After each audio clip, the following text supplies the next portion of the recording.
She had 30 days to live, and the man sent to kill her was cooking breakfast in her kitchen. Sienna never believed in debts that transcended death, until the night a beautiful, impossible creature appeared at her door with a contract signed in her ancestors' blood 2 centuries ago. 1 soul. 30 days. No escape. Dante was supposed to be efficient, clinical, just another collector doing his job. But somewhere between counting down her final hours and watching her refuse to surrender, something broke inside him. Something that hadn't felt human in 150 years. Now they're bound by more than death, marked by a ritual that should have saved her but might have damned them both. Because the syndicate doesn't forgive, doesn't negotiate. And when you're a debt collector who falls in love with his assignment, when you bind yourself so completely that even oblivion can't separate you, the price isn't just your life. It's your soul, your freedom, and every moment of the next 200 years. They have hours before the reckoning. Hours to decide if love is worth damnation. Hours before 5 collectors arrive to tear them apart, or discover they've created something the ancient laws never anticipated. Something that might save them, or destroy them more thoroughly than any collection ever could. The notice arrived on a Tuesday, slipped under her apartment door like a death sentence wrapped in expensive paper. Sienna found it at 2 a.m. when she finally dragged herself home from her 3rd shift, feet screaming in worn sneakers, the smell of cigarette smoke and cheap whiskey clinging to her clothes like a second skin. She almost stepped on it, almost missed the thing that would change everything. The envelope was black, not dark gray or charcoal. Black like the space between stars, like drowning in deep water at night. Her name was written across the front in silver ink that seemed to shimmer even in the dim hallway light. No address, no stamp. Just her name and handwriting too perfect to be human. Her hands shook as she picked it up. Not from fear. She was too exhausted for fear. Her body had burned through adrenaline hours ago, sometime between breaking up the bar fight and scrubbing vomit off the bathroom floor. This was just the tremor of a system running on fumes, caffeine, and spite. Inside, a single card. Heavy stock, the kind rich people used for wedding invitations. The message was brief. Sienna Marie Reeves. Account. Overdue. Balance, 1 soul. Payment due in 30 days. A collector will arrive to facilitate transaction. Resistance is breach of contract. Breach results in immediate seizure. Regards, the syndicate. She read it 3 times, then laughed. The sound came out broken, jagged at the edges, the kind of laugh that happens when you're too tired to cry and too angry to scream. Another creditor. Another threat. She'd received dozens since her father died and left her drowning in his mess. But this one had commitment to the bit. She'd give them that. 1 soul. Creative. She crumpled the card, tossed it toward the overflowing trash can in her kitchenette. Missed. Didn't bother picking it up. She had 4 hours before her morning shift at the coffee shop, and sleep was a currency more valuable than whatever theatrical nonsense this was. The knock came exactly as she closed her eyes. Not the apologetic tap of a neighbor. Not the aggressive pound of debt collectors she'd learned to ignore. This was 3 measured strikes against her door, each one reverberating through her chest like a second heartbeat. The sound didn't just travel through air, it traveled through her, rattling her sternum, making her teeth ache. She knew, suddenly and completely, that opening that door would be a mistake. The kind of mistake you don't come back from. The kind that redefines the architecture of your life into before and after. She opened it anyway. What choice did she have? You can't hide from people who know where you sleep. The man standing in her hallway shouldn't have fit. The space was narrow, walls pressing close, fluorescent light flickering overhead in its perpetual dying gasp. But he occupied it like he'd bent reality around himself, carved out extra inches that hadn't existed moments before. Tall enough that he had to tilt his head slightly to meet her eyes. Shoulders that filled the doorframe. dressed in a black suit too expensive for this building.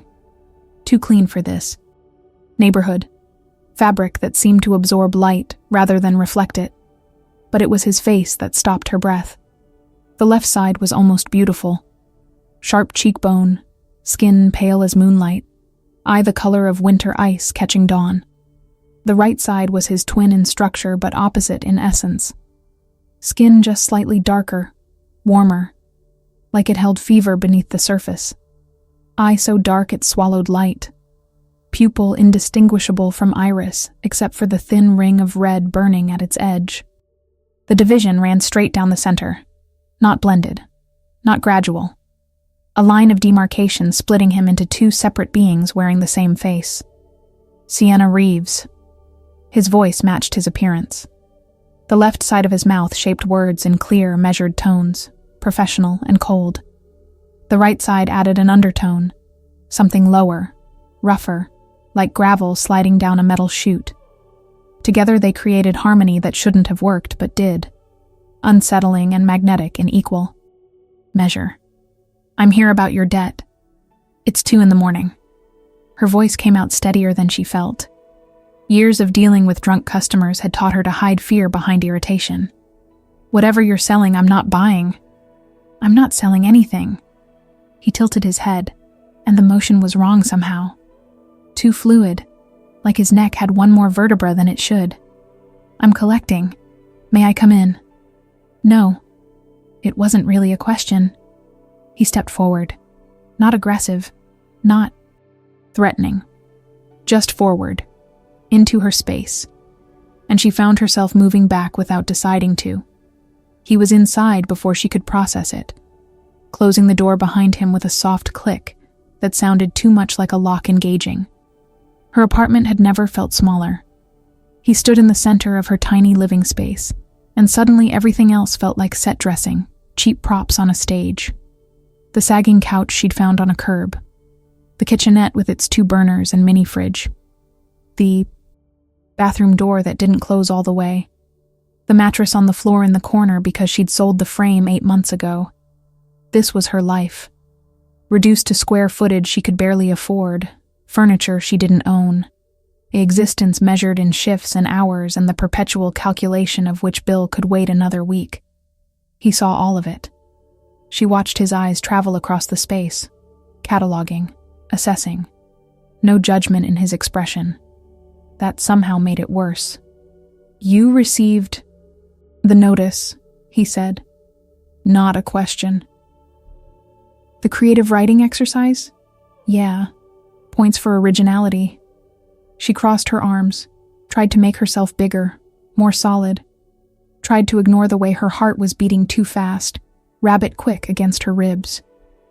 Look, I don't know what kind of scam this is, but I've got lawyers looking into my father's debts. Whatever you think I owe, take it up with them. Lawyers.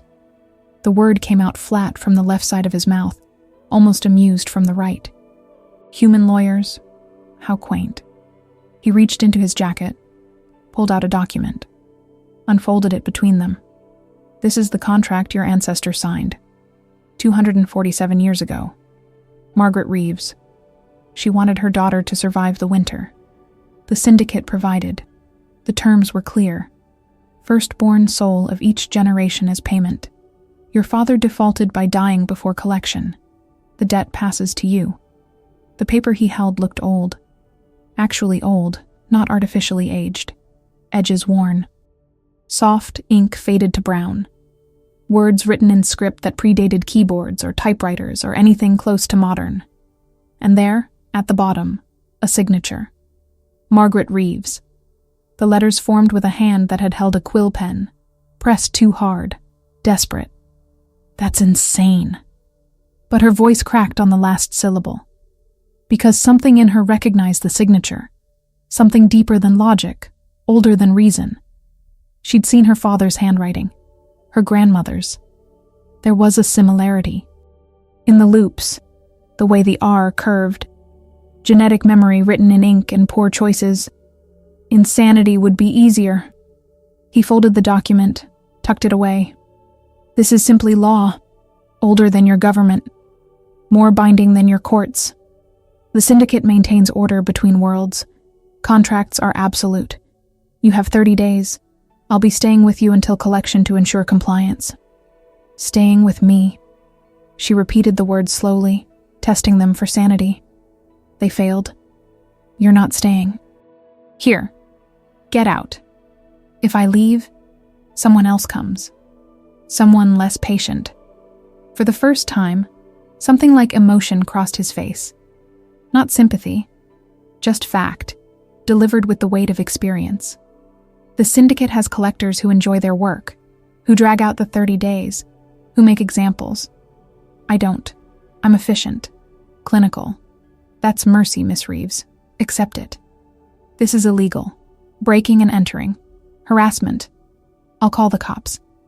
Please do.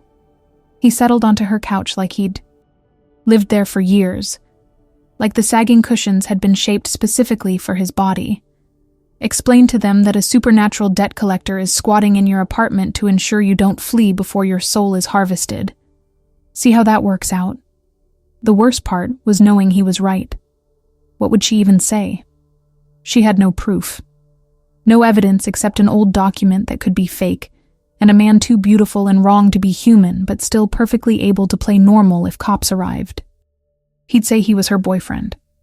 They'd leave. She'd be alone with him again. Why me? The question came out smaller than she wanted. Tired. So tired. I didn't sign anything. I didn't make a deal. Your blood made the deal. 2 centuries before you existed. He leaned back, and his eyes caught the flickering fluorescent light. The left one reflected it back cold and sharp. The right one swallowed it whole, gave nothing back but that thin ring of burning red. You think that's unfair? You're right. It is. Life often is. But fair and legal are different concepts. I enforce legal. Fair isn't part of my job description. What's your name? She didn't know why that mattered. Maybe because calling him debt collector or thing in her apartment felt too distant. Too easy. If he had a name, he was real. If he was real, maybe she could fight him. He hesitated. Just a fraction of a second, but she caught it. The first crack in his clinical efficiency. Dante. That's supposed to be funny? Dante the debt collector? It's the name I chose. My mother didn't bother with one. Something shifted in his expression. Brief. Quickly buried. You should sleep, Miss Reeves. You have work in 4 hours. I'll be here when you wake. She wanted to argue, to scream, to grab something and swing until he left or she broke, or the world made sense again. But her body was already shutting down, adrenaline crash-hitting like a physical weight. Her knees actually shook. I don't have a guest bed. I don't sleep. Of course you don't. She stumbled toward her mattress, too exhausted to care anymore. Collapsed on top of the blanket, still wearing her bar-stinking clothes. Her last conscious thought was absurd, inappropriate, edged with hysteria. She had 30 days to live, and a beautiful monster was watching her from across the room. When she woke 5 hours later, he was exactly where she'd left him, sitting on her couch in the gray pre-dawn light, eyes open and fixed on nothing at all. Day 1. The coffee shop was hell on a good day. On day 3 of having a supernatural debt collector living in her apartment, it felt like performance art designed to break her. Sienna's hands moved on autopilot. Espresso shots pulled, milk steamed. Orders called out in the mechanical rhythm she'd perfected over 2 years of opening shifts. Her manager, Derek, a 22-year-old business major, who thought a polo shirt made him look professional, kept shooting her concerned looks from behind the register. She ignored him. Concern required energy she didn't have. Dante had been true to his word. He didn't sleep, didn't eat, just existed in her apartment like a particularly expensive piece of furniture that occasionally spoke to remind her she was going to die. He sat on her couch for hours, motionless, eyes tracking something she couldn't see. Sometimes his left eye would brighten, pupils contracting to pinpoints. Other times the right would darken further, that red ring pulsing. Faint like a dying coal gaining oxygen. She'd tried leaving without him that first morning. Made it exactly 4 steps outside her building before he appeared beside her, matching her pace with the casual certainty of someone who could cross space like normal people crossed rooms. After that, she stopped trying. He followed her everywhere. Coffee shop, bar, the corner store where she bought instant ramen in bulk because it was cheaper than actual meals. People noticed him. How could they not? But they noticed him wrong. Saw a tall, handsome man in an expensive suit hanging around the broke bartender. Drew their own conclusions. Derek thought she'd landed a sugar daddy. The regulars at the bar whispered that she was finally dating someone in her league, as if she had leagues, as if her life was something that could be measured in social hierarchies, instead of hours until death. No one saw what she saw, the way his skin temperature shifted, how shadows bent wrong around him, even in bright light. The fact that his reflection in the coffee shop windows was just slightly off, delayed by a fraction of a second, like reality had to buffer before rendering him. Sienna? Derek's voice cut through her autopilot. Customer's been waiting. She blinked, looked down. She'd made a latte, poured the foam, created a perfect Rosetta pattern on top, and then just stood there holding it.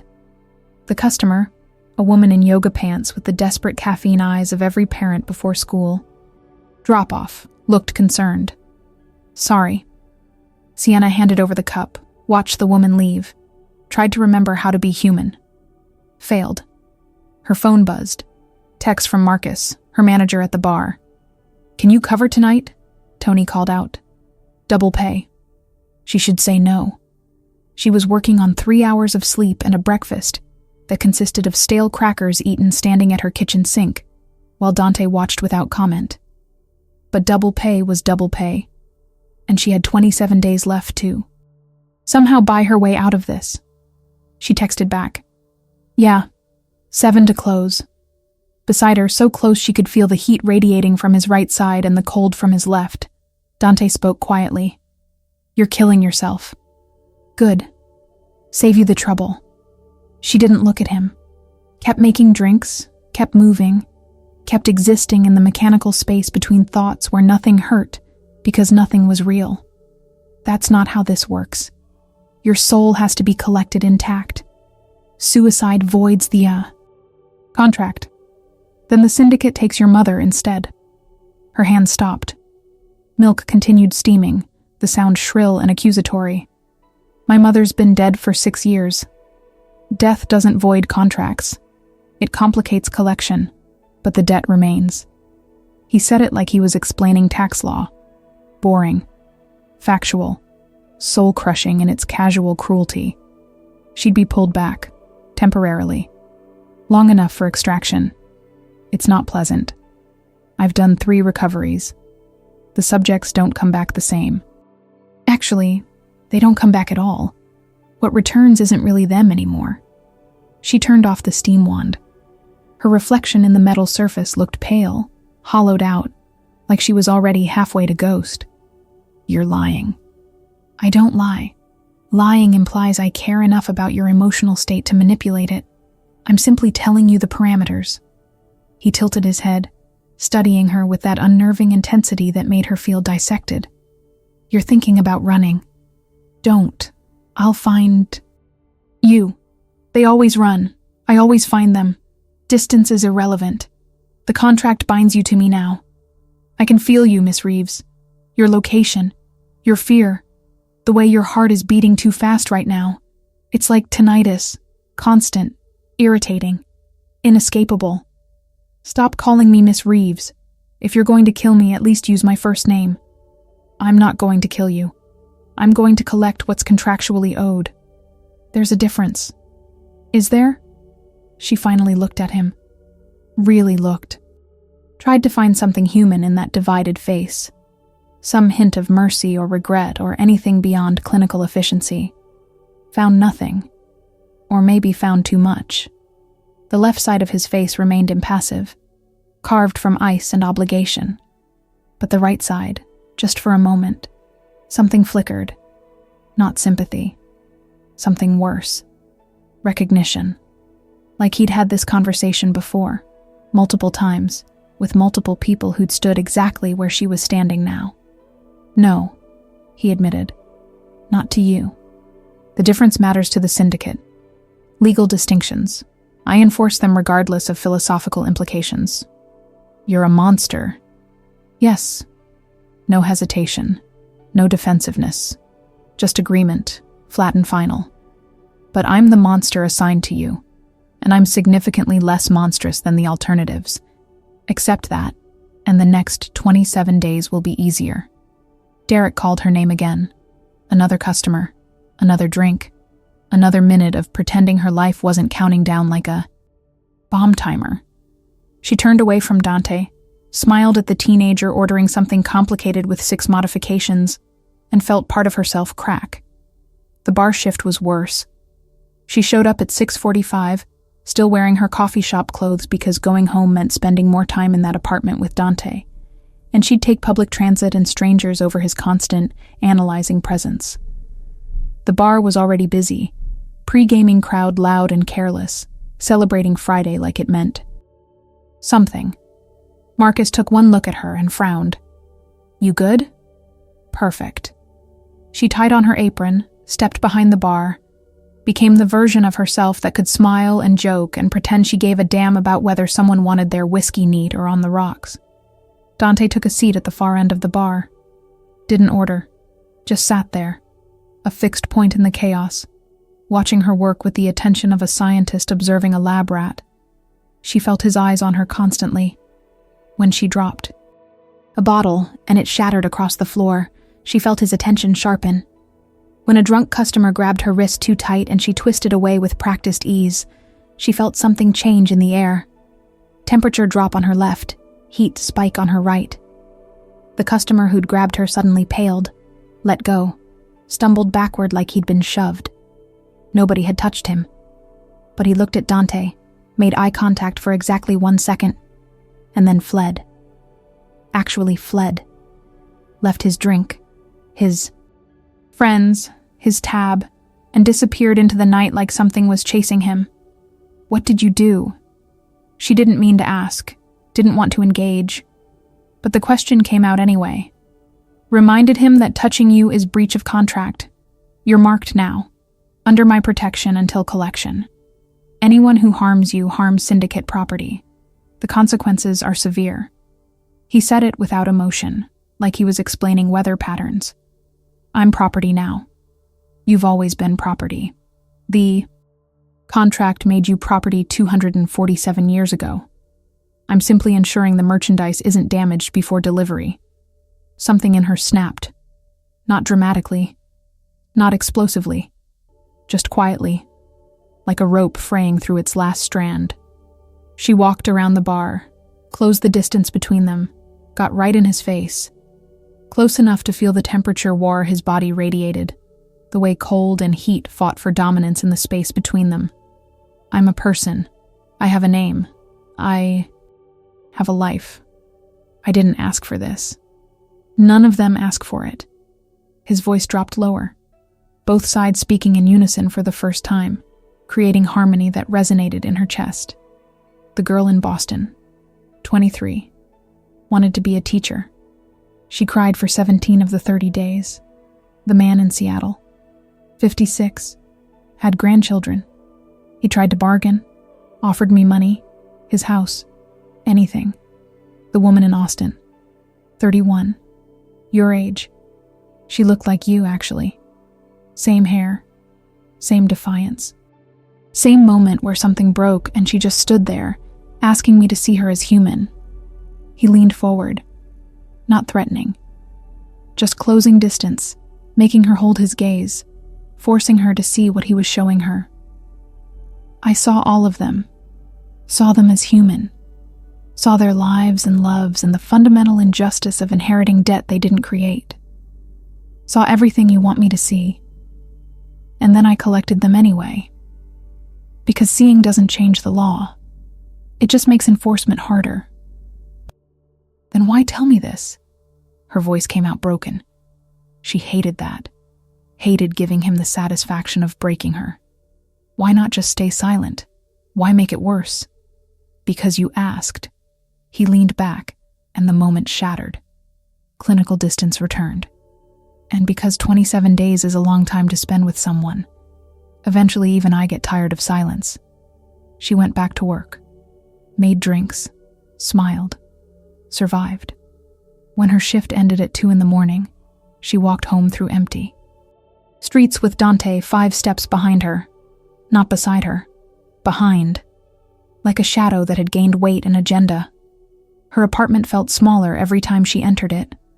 He resumed his position on the couch. She collapsed on her mattress, still fully dressed, too exhausted to care about anything except the blissful oblivion of sleep. But before unconsciousness took her, she heard him speak. Quiet, almost to himself. Her name was Claire, the woman in Austin. She played guitar. I heard her, practicing those 30 days. She wasn't very good, but she loved it. That's what I remember most. Not the collection, not the contract, just the sound of someone playing guitar badly because it made them happy. Sienna opened her eyes, looked across the room at his silhouette against the window. Why are you telling me this? He didn't answer, just sat there in the darkness, divided face lost to shadow. The only visible things his eyes. Left side catching streetlight, glowing pale. Right side, burning dull red, ember and ash. Day 3, 27 remaining. Day 11 arrived with rain that felt personal, like the universe had decided Sienna's life wasn't miserable enough and needed atmospheric enhancement. She woke to the sound of water hammering against her single window, the glass rattling in its frame, threatening to surrender to the storm's insistence. Dante was cooking. She smelled it before her brain fully processed what was happening. Eggs, toast, coffee that wasn't the instant sludge she'd been surviving on, but something rich, dark, real. She pushed herself up on her elbows, stared across the apartment at the impossible scene unfolding in her kitchenette. He stood at her 2-burner stove, still wearing his suit pants and white dress shirt with the sleeves rolled to his elbows, moving with the efficient precision of someone who'd done this 1,000 times. The left side of his body moved with sharp, measured gestures. The right side flowed, looser, more natural. Together they created a rhythm that shouldn't have worked but did, like watching someone dance a duet with themselves. "What are you doing?" Her voice came out rough, abraded by too many late shifts and not enough water. "Making breakfast." He didn't turn around, just continued his impossible domesticity, plating eggs with the care of someone who understood presentation mattered. "You've eaten crackers and coffee for 10 days. Your body is shutting down. If you collapse, I have to carry you. I'd prefer to avoid that. You don't eat."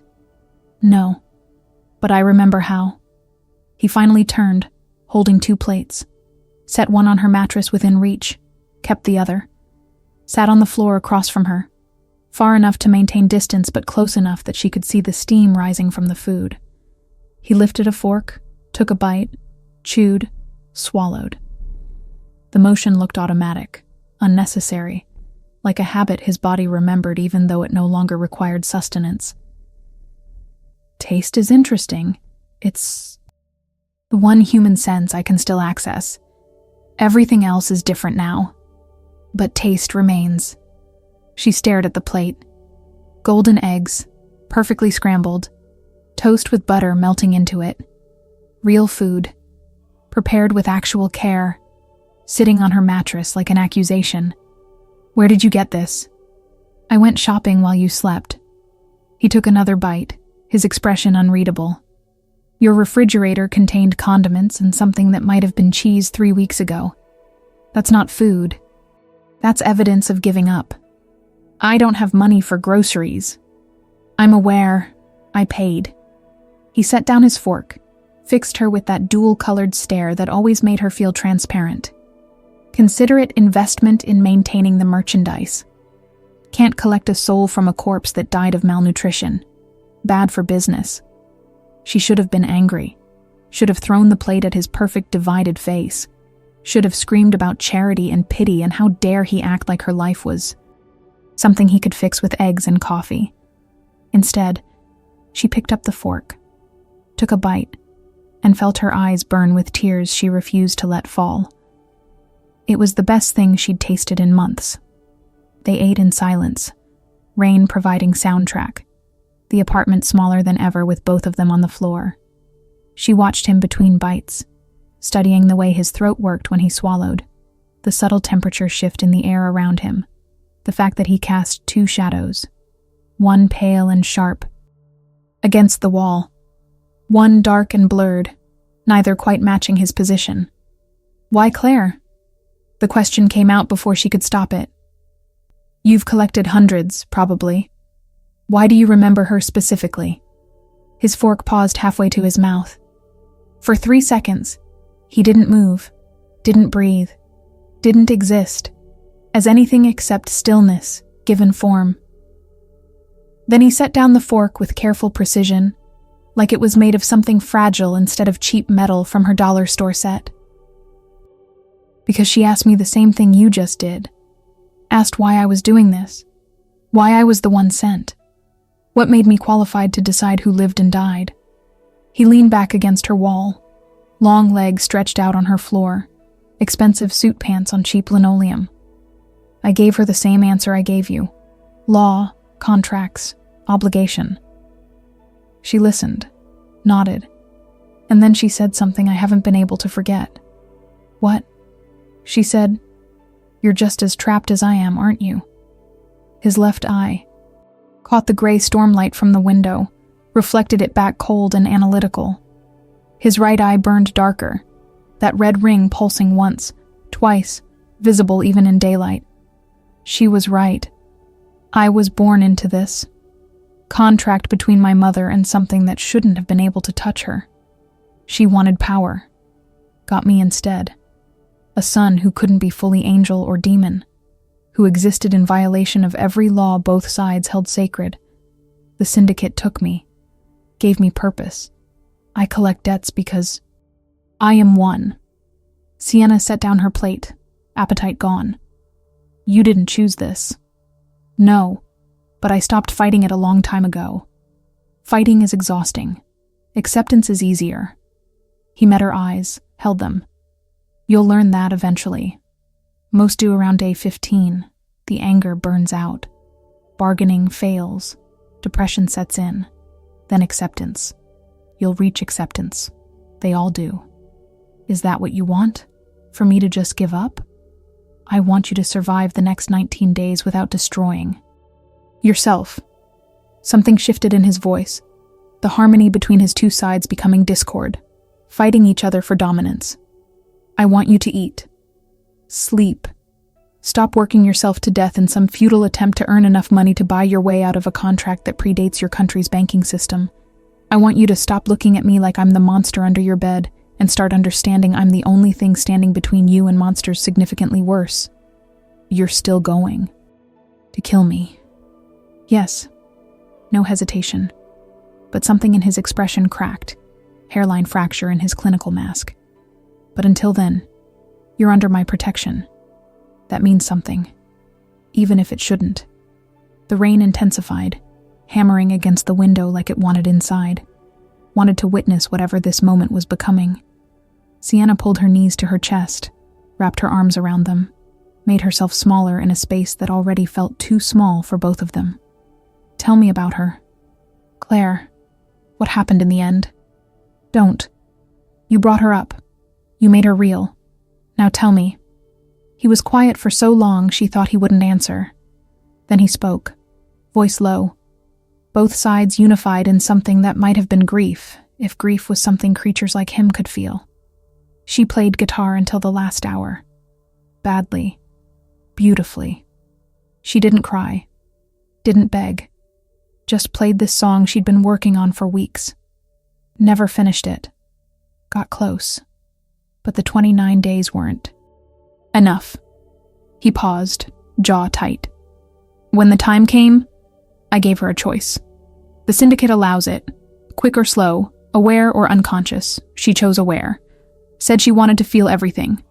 Wanted to know what it cost. And it cost everything. It always does. He stood abruptly. The motion too fast, too fluid. Geometry of his movement wrong. She's gone. Not just dead. Gone. The thing that made her Claire, that made her play guitar badly because it brought her joy, that made her laugh at my terrible attempts at conversation, that's erased. The syndicate doesn't just take souls, it unmakes them. There's no afterlife for collected debts, no heaven or hell or peaceful nothing, just cessation so complete it's like they never existed at all. Sienna felt something cold spread through her chest, colder than his left side, colder than the storm outside. Then why do you keep doing this? Because if I don't, they unmake me too. He moved to the window, pressed his palm against the glass. The left side of his hand left frost, the right side left condensation that steamed. I'm a debt too, Sienna. My existence is payment for my mother's ambition. I collect, because that's the only thing keeping me from being collected. It's efficient, circular, perfectly designed to ensure compliance. She stood, closed the distance between them before logic could stop her. Stood close enough to feel his temperature war, close enough that she had to tilt her head back to meet his eyes. This close. The division in his face was even more pronounced. She could see the exact line where pale met warm, where cold met heat, where two incompatible natures fought for dominance in the same skin. That's not life.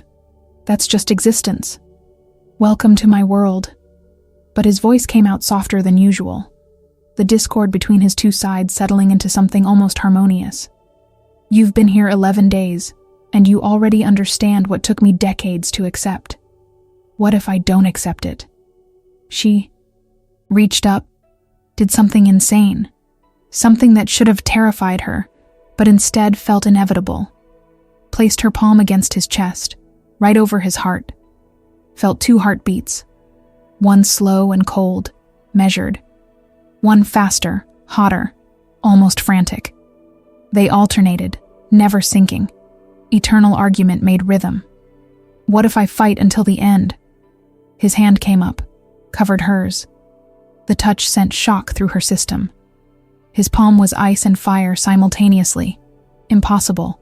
Overwhelming. She should have pulled away. Couldn't.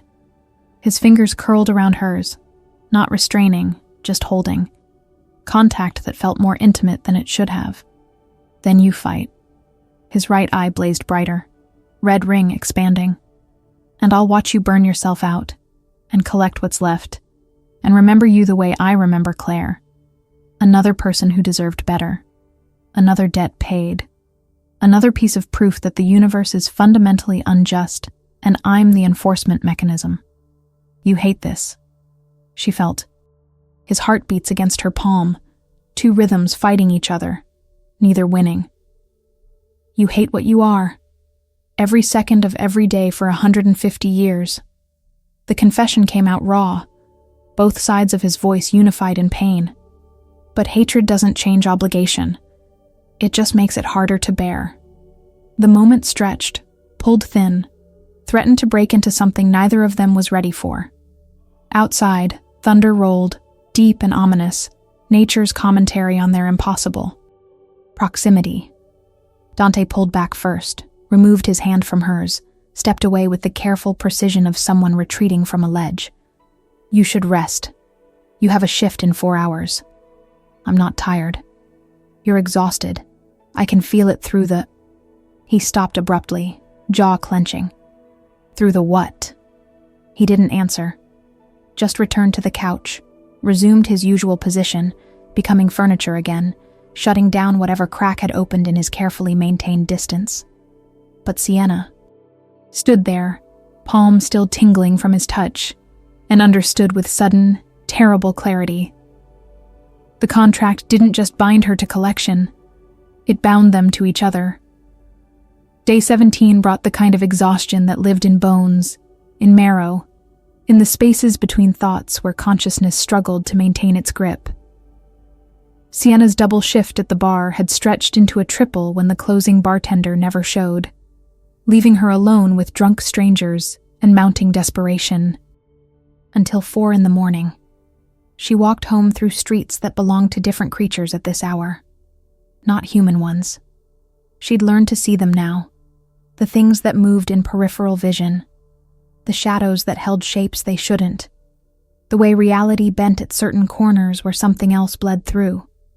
Dante had been right. She was marked. Changed. The world she'd lived in for 31 years was revealing itself as stage dressing over something older, darker, infinitely more complicated.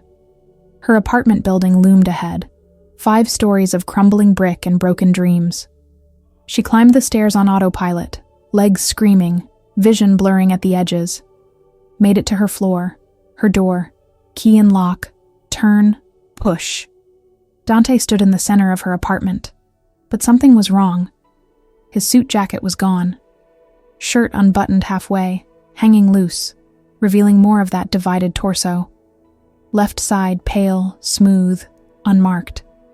Right side darker, covered in scars that seemed to move, shifting across his skin like living things, writing and rewriting history in scar tissue and regret. But it was his face that stopped her breath. The division was fighting itself. She could see it. Veins standing out in stark relief. Left side silver and glowing. Right side black and pulsing. His eyes blazed. Both of them. Winter ice and burning coal. Pupils blown wide and fractured. The temperature in the apartment was chaos. Freezing and burning simultaneously. Making the air itself scream. Don't come closer. His voice came out fractured, 2 sides speaking separately, overlapping, creating dissonance that hurt to hear. Not safe. Control is slipping. She should have listened. Should have run. Instead, she stepped inside, closed the door, moved toward him with the same inevitability that had defined their entire 17 days together. What happened? Syndicate sent orders. New collection. Immediate. Girl in Portland. 19 years old. Student. Debt inherited from grandfather who died yesterday. No grace period. No 30 days. Just collection. Now. His hands clenched, unclenched. Left one leaving frost patterns in the air. Right one trailing smoke. I refused. The world tilted. You what? I refused. Told them to send someone else. First time in 150 years. He laughed. The sound broken. Terrible. Do you understand what that means? I refused. Me. The perfect collector. The efficient one. The one who never questions. Never hesitates. Never fails. His right eye blazed brighter. Red ring expanding until it almost consumed the black. They're sending someone else. And when that collection is complete, they're coming for me. Breach of contract. I'll be unmade. Erased.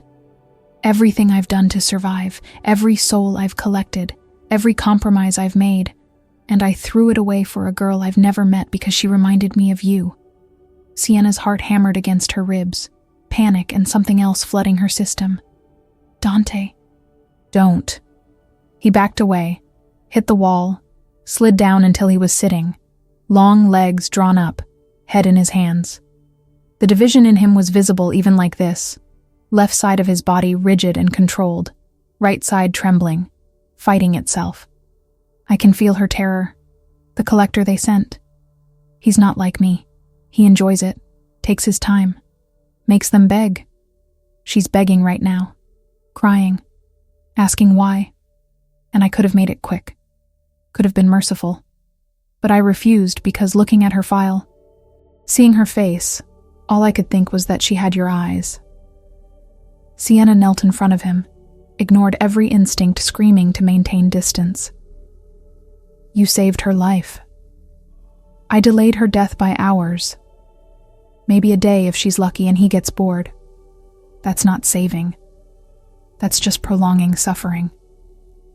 He looked up, and his face was devastation given form. And I ended my own existence doing it.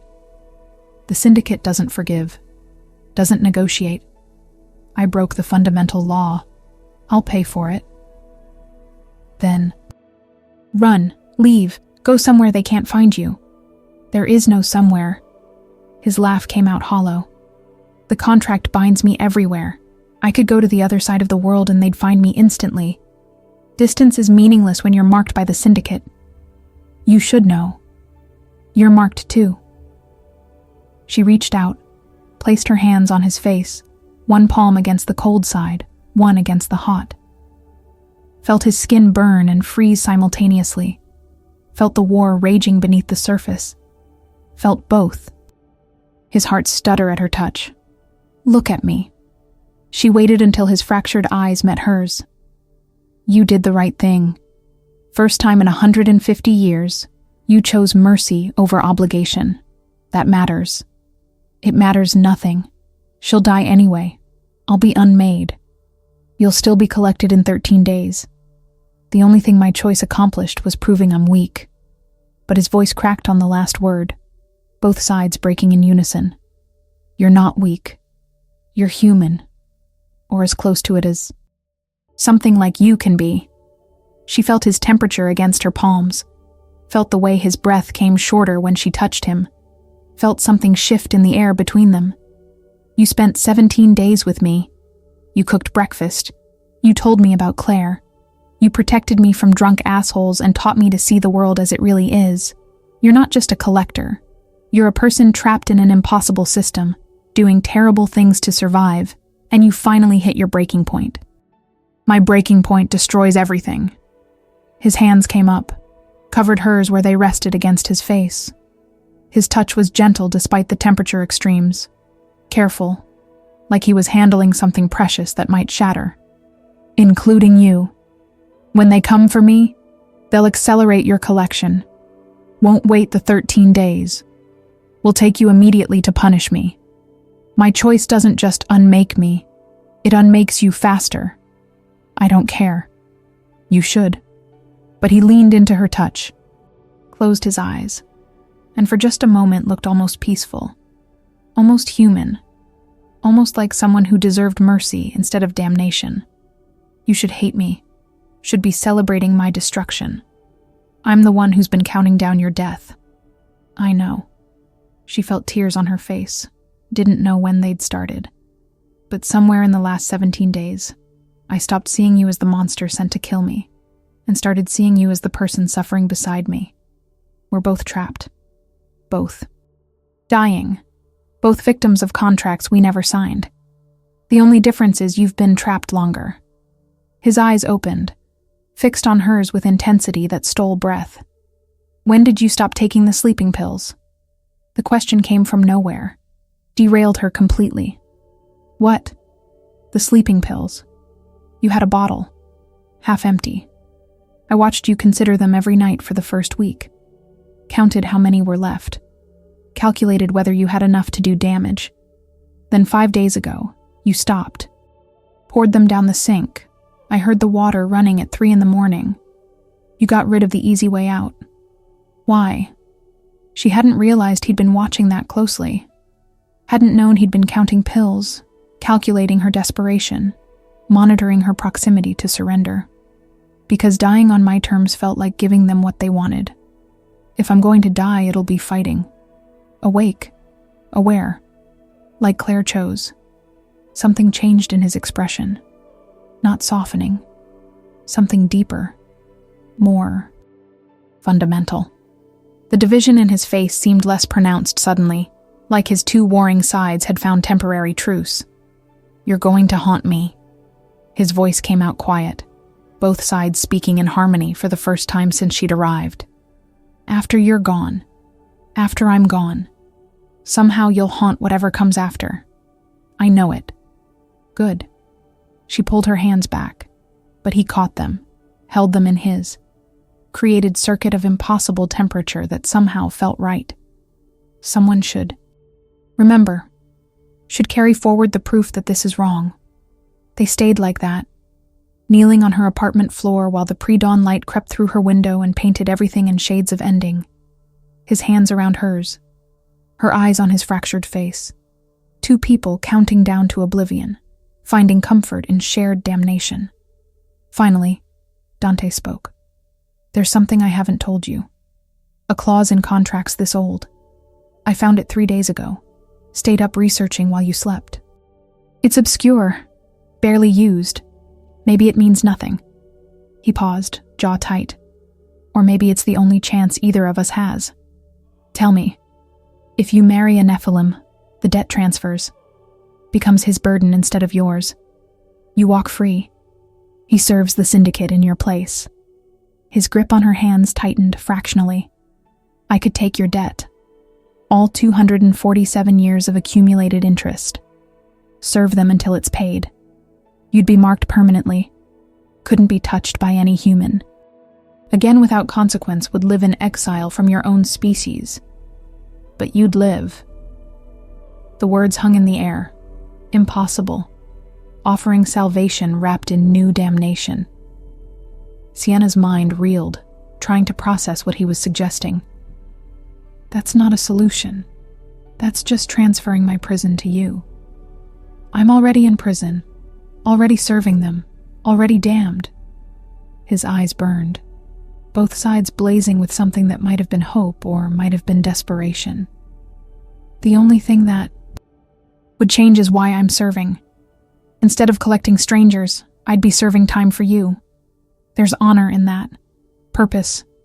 Something I haven't had since they made me into this. How long would you serve? His silence was answer enough. How long, Dante? 200 years. The confession came out broken. Maybe more. Depends on how they calculate interest. But you'd be free. That's what matters. Free to what? Live alone? Never touch another human? Spend 200 years knowing you're suffering because of me? She pulled her hands from his, stood, paced the small space, tried to breathe through the impossible weight crushing her chest. That's not freedom. That's just a different cage. It's better than death. Is it? She spun to face him, tears streaming freely now. Is 200 years of isolation and guilt better than 13 more days of actually living? He stood, closed the distance between them in 2 strides, grabbed her shoulders with hands that burned and froze. Yes, because you'd be alive, breathing, existing in a world where mercy and choice and beauty still happen. You could do something, be something, live for both of us. I don't want to live for both of us. I want... She stopped, the words dying in her throat because finishing that sentence meant admitting something terrifying. What do you want? His voice dropped to whisper, both sides unified, desperate. I want these 13 days to matter. I want to not die alone. I want... She looked up at him, at his impossible face, at the division that defined him. I want to stop pretending we're just collector and collected. We're more than that. You know it. I know it. The air between them electrified, charged with something neither could name but both felt.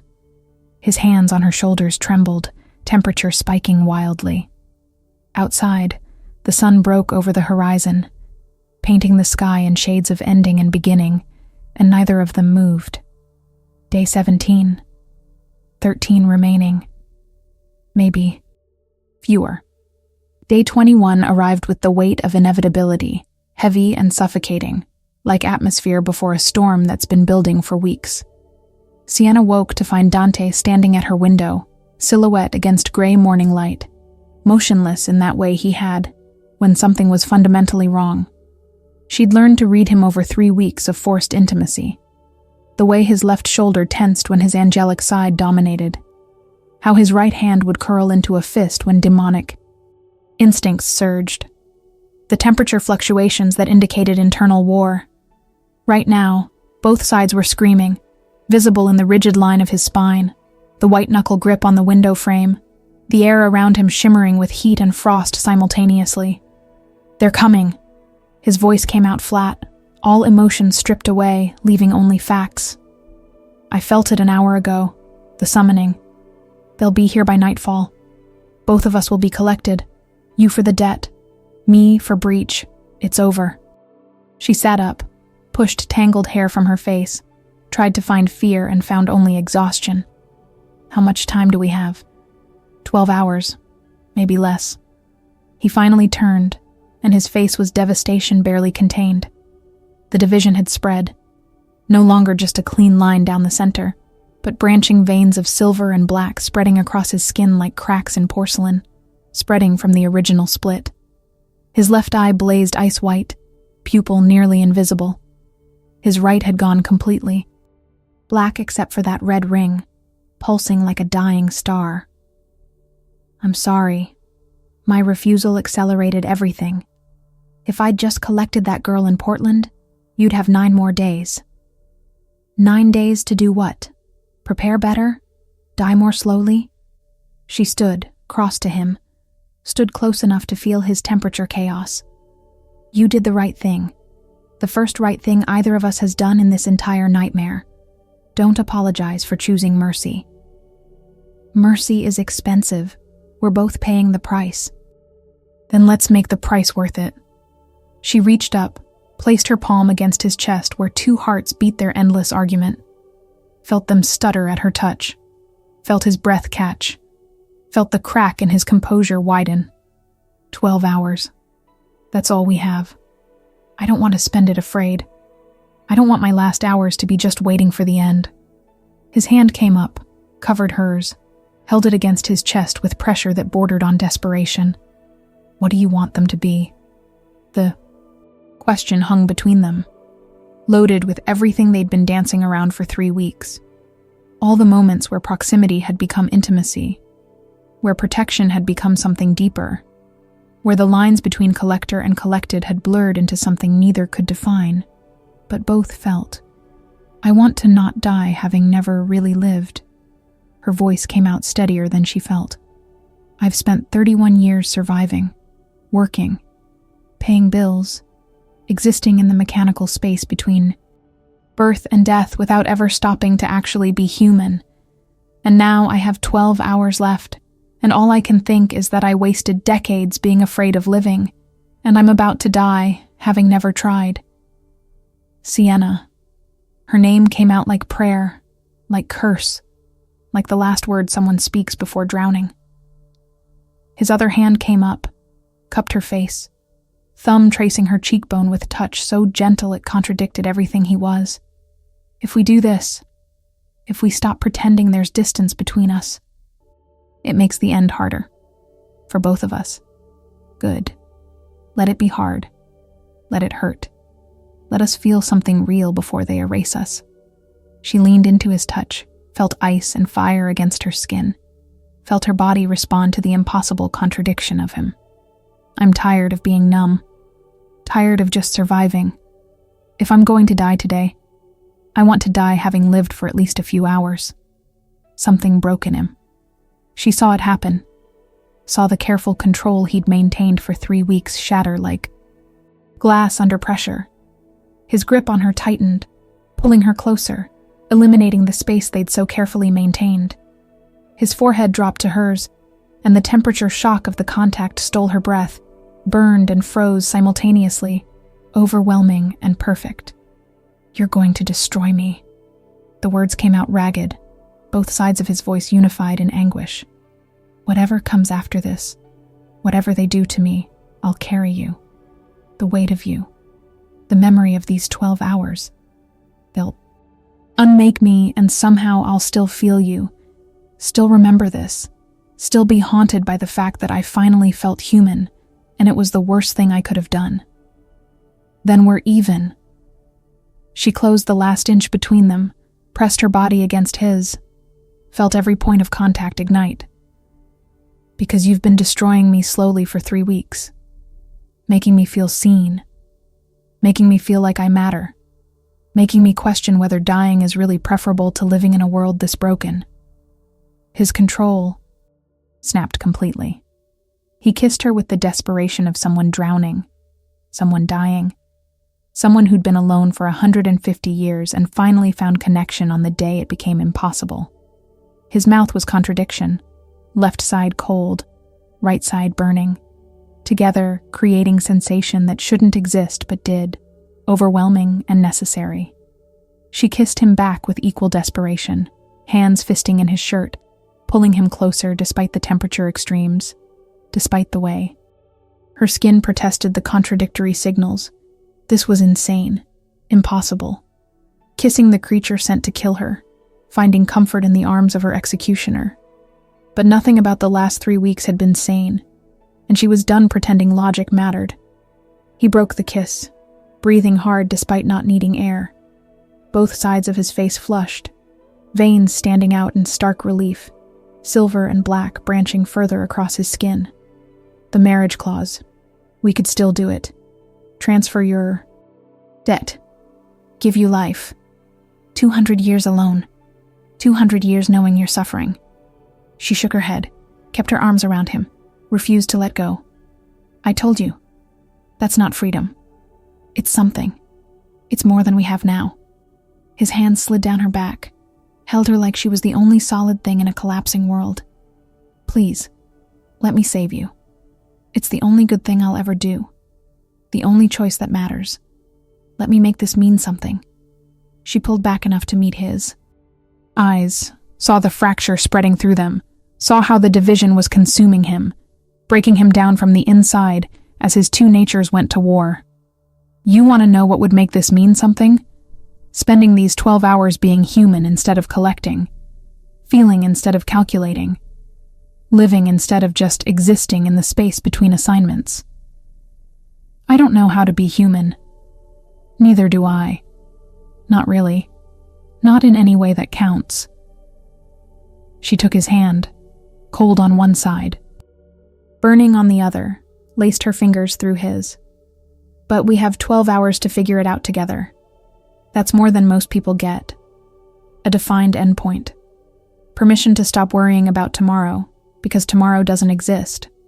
He stared at their joined hands, at the way her skin was turning red where his heat touched, pale where his cold pressed.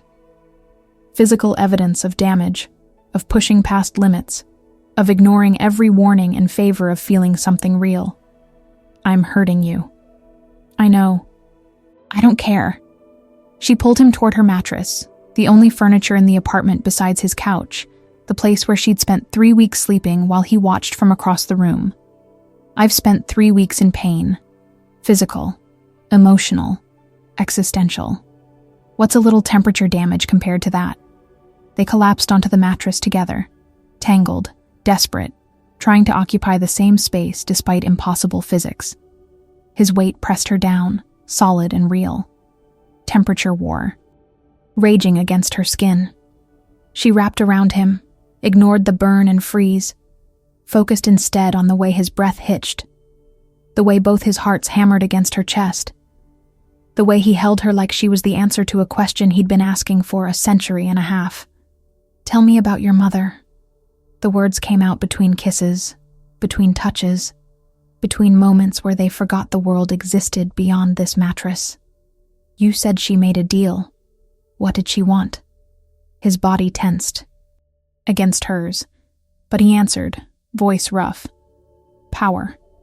She was human, ordinary, hated it, hated being limited, mortal, insignificant, found a way to summon something that shouldn't be summoned, offered herself in exchange for a child who would be more than human, got me, regretted it immediately.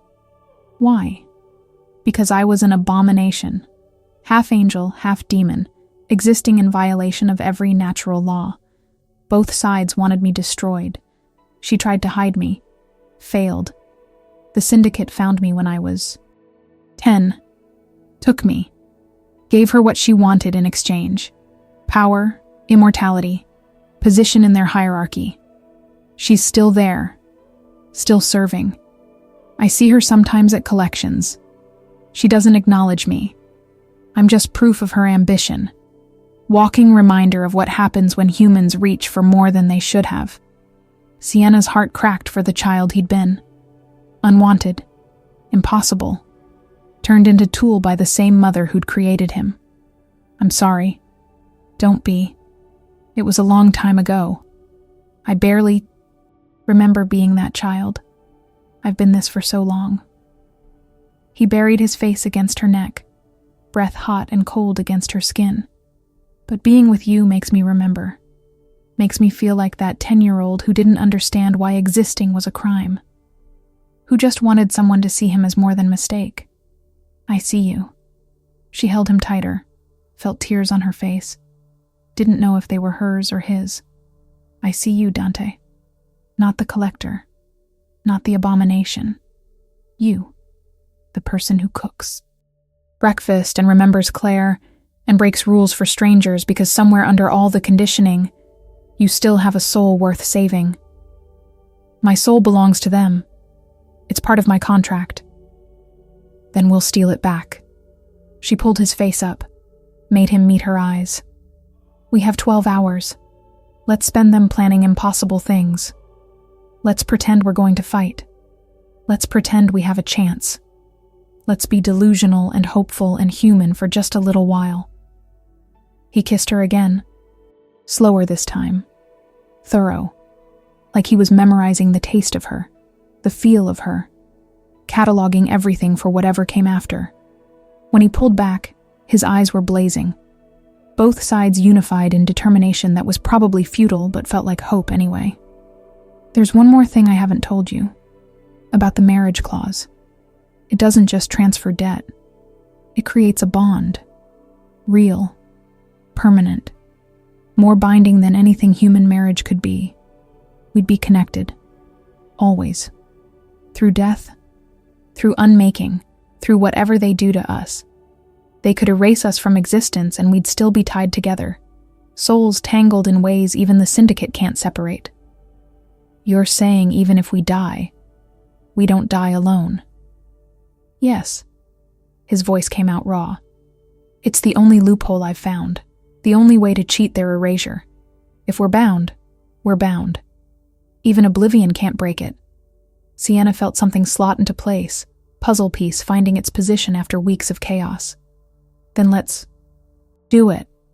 Not to transfer debt, not to save me, but to make sure that when they come tonight, they can't separate us, can't make us face the end alone, can't erase us without erasing both of us together. That's not salvation. That's just shared damnation. I know. She smiled, the expression feeling foreign after 3 weeks of fear. But I'd rather be damned with you than saved alone. Outside, the sun climbed higher, burning through gray clouds, counting down their remaining hours with pitiless precision. Inside her apartment, on a mattress that had witnessed too many nights of despair, 2 impossible people held each other and planned their defiance, futile and beautiful and utterly human. The ritual required blood, intention, and witnesses. Dante explained this while pacing her apartment, his movements agitated, the division in his face spreading further with each passing hour. By noon, silver and black veins had reached his jawline, creeping down his neck, visible evidence of a system breaking down. The syndicate considers marriage binding only if witnessed by entities from both sides, angel and demon. They have to be present, have to acknowledge the union, have to mark it in their records. He stopped at the window, pressed his palm against the glass. Frost bloomed on the left side, condensation on the right. I know where to find them. There's a threshold 3 blocks from here. Old church, deconsecrated 50 years ago. It's neutral ground. Angels use it for surveillance. Demons use it for recruitment. They tolerate each other's presence because the alternative is war, and war is expensive. Sienna sat on her mattress, watching him unravel, watching the careful control he'd maintained for 3 weeks dissolve into barely contained chaos. What do we need to do? Blood oath first. Binds us before the ceremony, ensures neither can back out once started. Then the vows. Standard contract language, but spoken with intent. Then the marking. He turned, met her eyes, and his were blazing. The marking is permanent, physical, visible. You'll carry my sign for the rest of your existence. Anyone with sight will know you're claimed, protected, untouchable. It's irreversible. Where? He moved toward her, knelt on the floor in front of her mattress, brought them to eye level. His hand came up, fingers tracing the left side of her chest, just above her heart. The touch burned and froze, made her skin protest and crave simultaneously. Here, where I can feel both your heartbeats, the physical one and the one that comes after binding. It'll hurt. The marking process involves essence transfer, my nature becoming part of yours. Your body will fight it initially. Fever, chills, hallucinations possibly, but you'll survive. You're stronger than you think. How long does it take? The ceremony? 20 minutes. The marking? Hours. Maybe longer. His jaw tensed. We need to start soon. They'll come at sundown. That gives us maybe 6 hours. Enough. Time to bind, to mark, to make it legal in every sense that matters to the syndicate. Once it's done, they can't just collect you. They'll have to acknowledge the transfer, process the paperwork, adjust the contracts. Bureaucracy. It'll buy us time. Not much, but something. And then what? You serve 200 years and I live alone? Or we find another way. His voice dropped lower, both sides speaking in dangerous harmony. The binding creates connection. Real, permanent. If we're connected. Strongly enough, if the bond takes completely, there are stories. Old ones. Nephilim who bound to humans so thoroughly that separation became impossible. The syndicate tried to collect, tried to separate them, and couldn't. The mechanics broke down. Couldn't unmake one without unmaking both. And unmaking both violated the contract because it destroyed the collector they needed. Hope flared in her chest, dangerous and sharp. You're saying we could be too bound to separate. I'm saying it's possible, rare, maybe impossible. But it's the only chance we have beyond me serving and you living alone. He took her hands, held them between his, created circuit of temperature extremes that her body was starting to adapt to, starting to crave. If we do this completely, if we bind with full intent, full surrender, full connection, maybe the universe breaks in our favor for once. That's a lot of maybes. It's all I have to offer. Maybes and desperation, and the fact that I would rather be unmade trying to save you than exist another century collecting souls. His grip tightened. I need you to understand. The binding isn't gentle.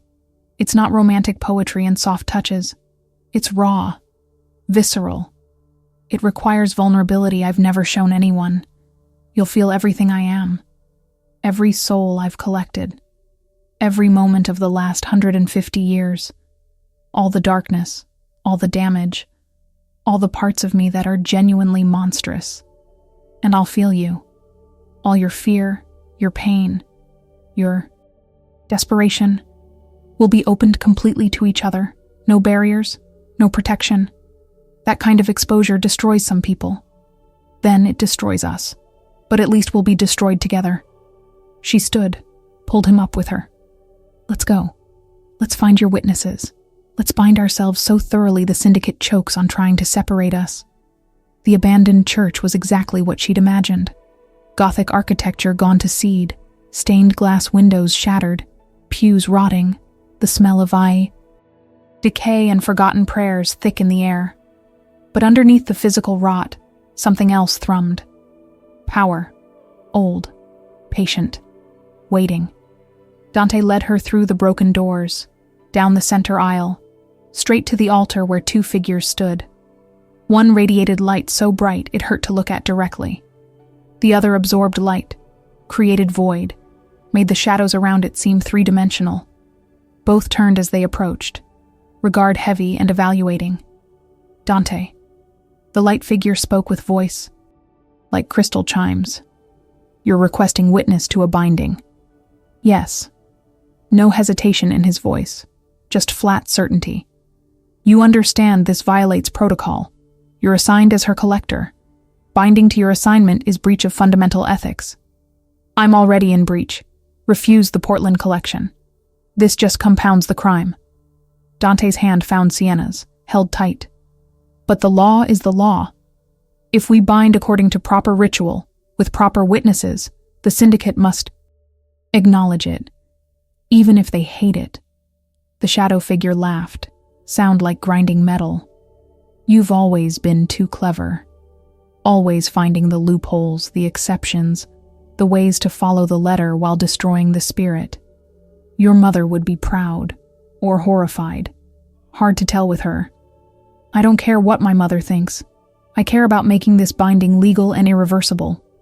Dante pulled Sienna forward, positioned her in front of the altar. Will you witness or not? The two figures exchanged looks, some communication passing between light and void that Sienna couldn't parse. Finally, they both nodded. We'll witness. But understand, Nephilim, this solves nothing.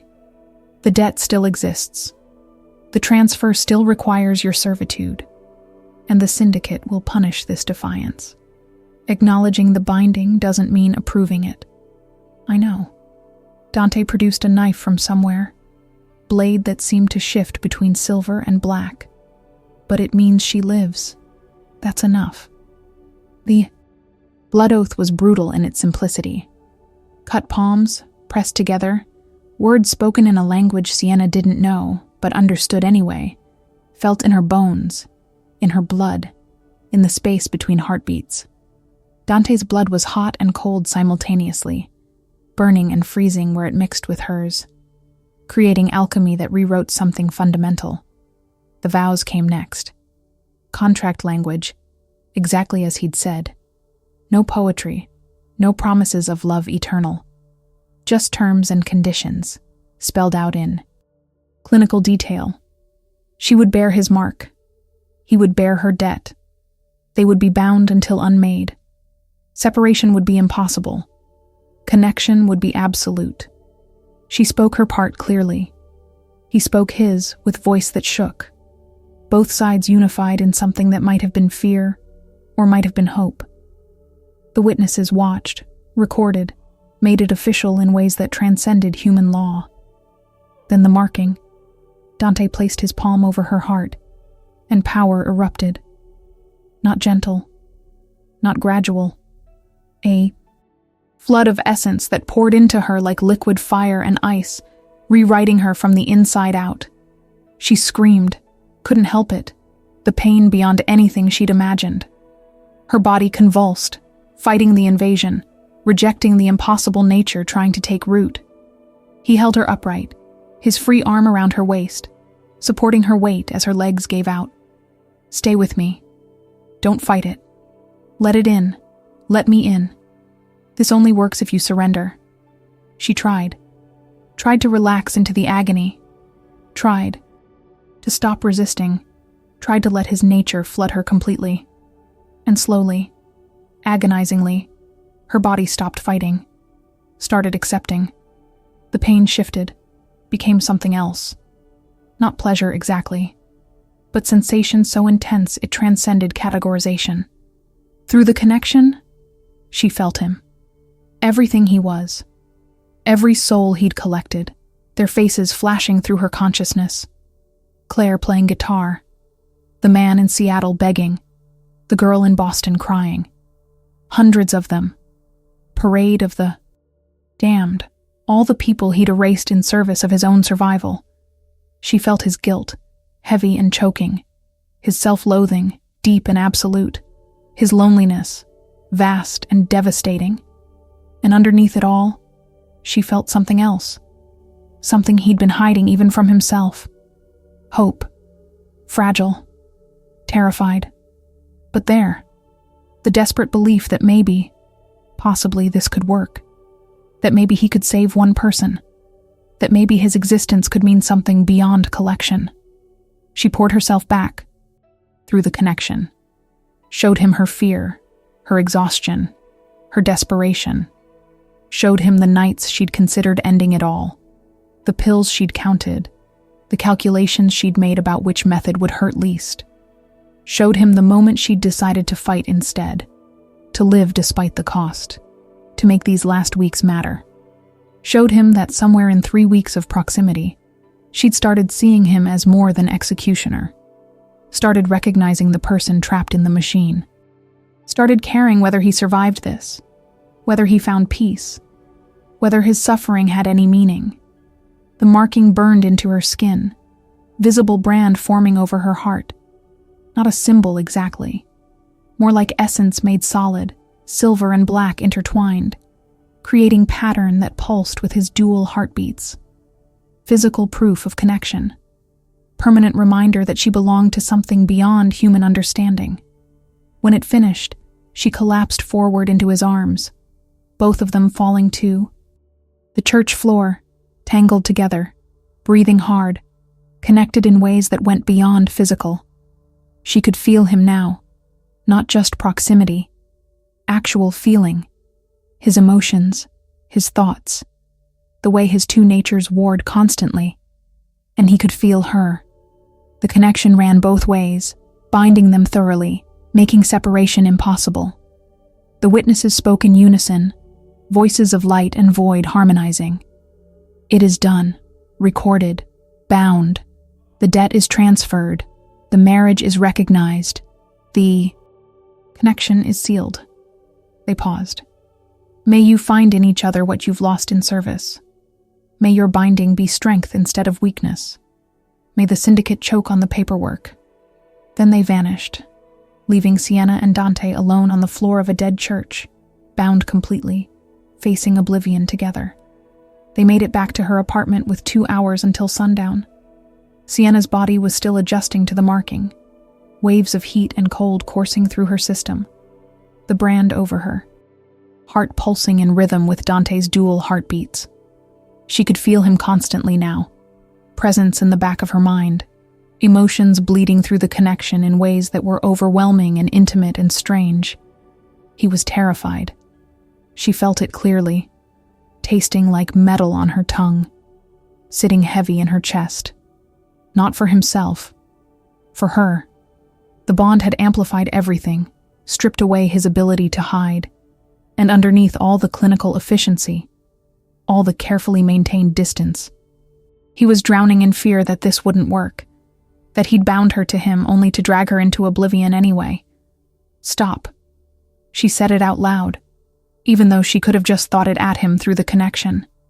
Verbal felt more real somehow. I can feel you spiraling. It's making my chest hurt. He stood at the window, same position he'd occupied countless times over 3 weeks, but different now. Broken. The division in his face had spread to his hands, silver and black veins visible, all the way to his fingertips.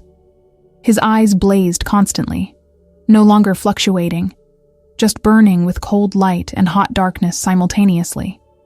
The internal war was consuming him, breaking him down, and she felt every second of it through their bond.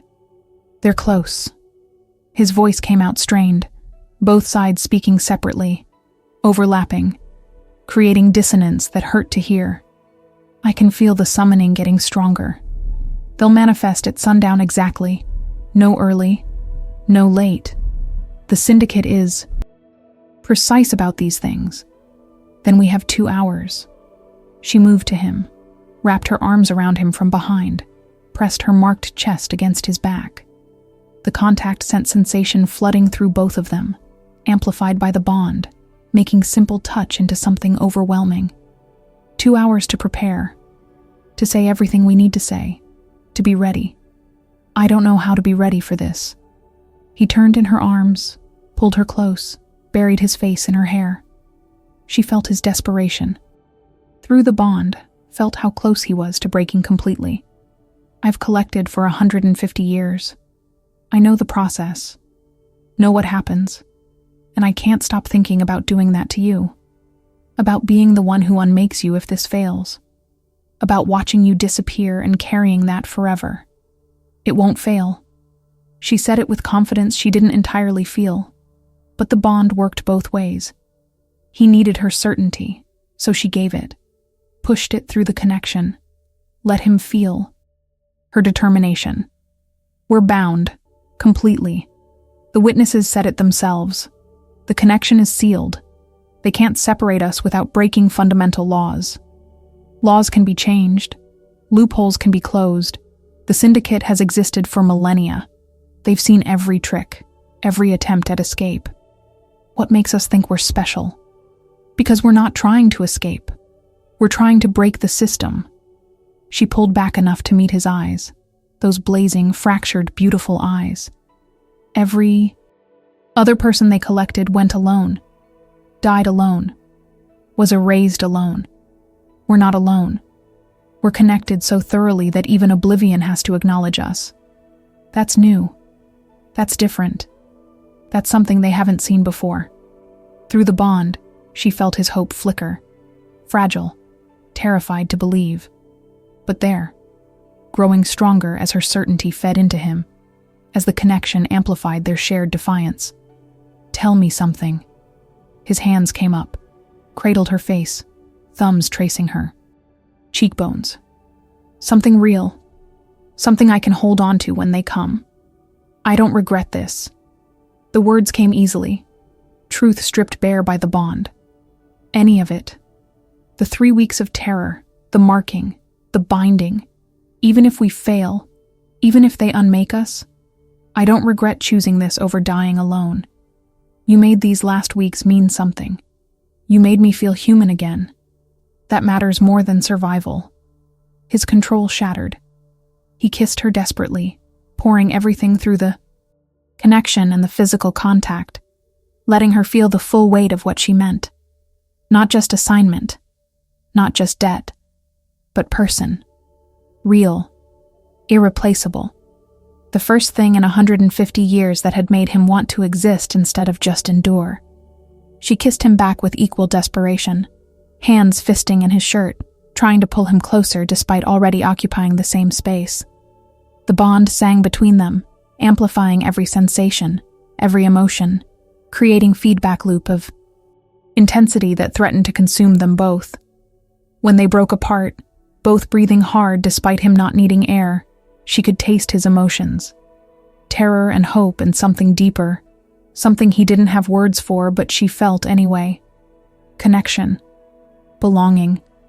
The sense that after a century and a half of isolation, he'd finally found someone who saw him as more than tool or monster or mistake. "If this works," he spoke quietly, voice rough. "If we survive, if the bond holds, I need you to understand what comes next. I'll be serving the syndicate, 200 years, maybe more. I won't be free, won't be able to stay. They'll send me on collections, force me to do the work I've always done, punish any resistance. You'll feel it through the bond, feel every soul I collect, feel my guilt, my self-loathing, my desperation. That's not a life. That's torture for both of us." "I know." She pressed her palm over the mark on her chest, felt it pulse, felt his dual heartbeats synchronized with hers. "But I'll also feel you. Your presence, your emotions, the knowledge that you're still existing somewhere, still fighting, still carrying me with you. That's more than being erased. That's more than dying alone. I can survive 200 years of that if it means you survive too. 200 years is a long time to wait. Then we better make these 2 hours count." She took his hand, led him to her mattress, the place where they'd spent so many nights on opposite sides of the room, maintaining distance, pretending they were just collector and collected. No more pretending. No more distance. Just two impossible people holding each other while the sun burned toward the horizon, and their time ran out. They lay tangled together, not talking, just existing in the space between heartbeats. She traced the silver and black veins spreading across his skin, followed their branching paths, memorized the geography of his breaking.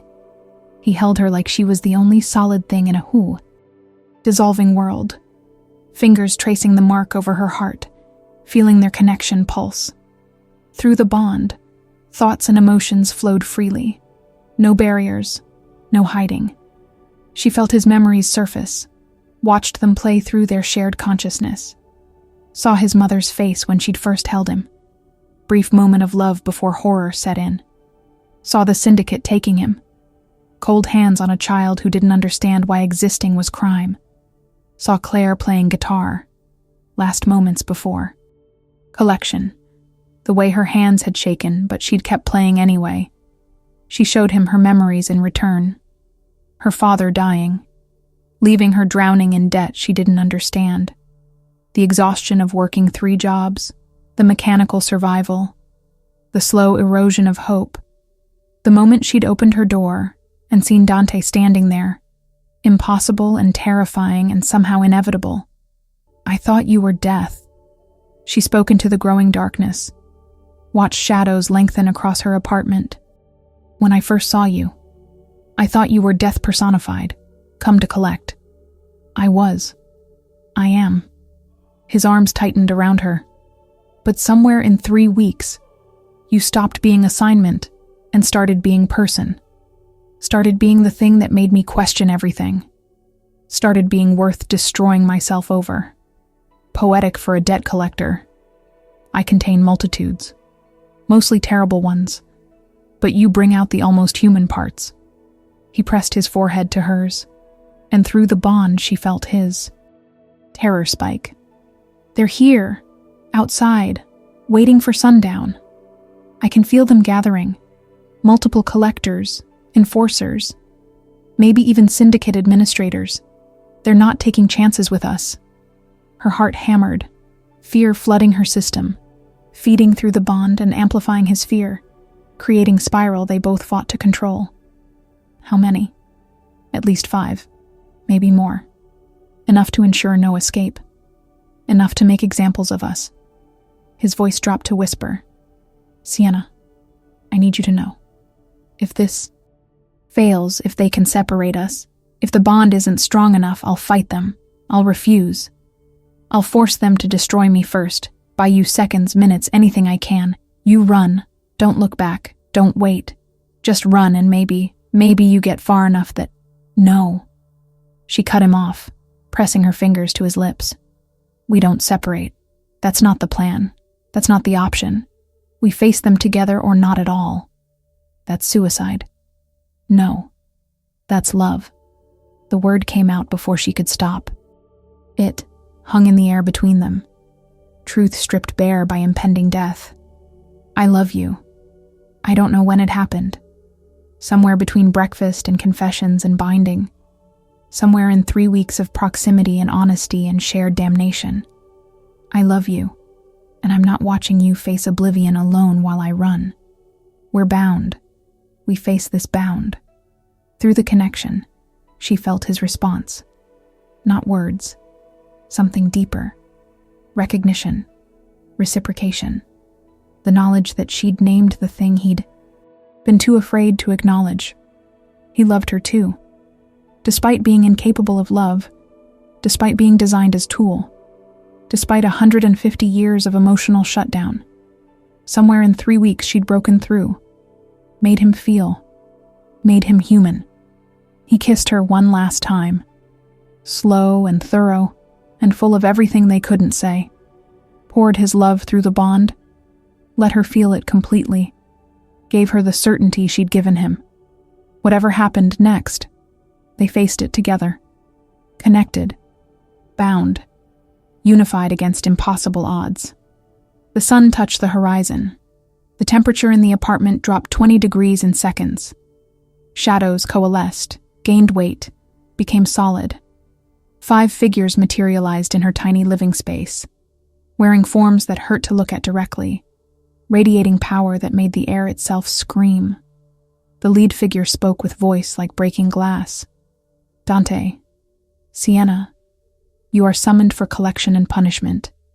The binding is acknowledged but changes nothing. The debt will be paid. The breach will be punished. Resistance is futile.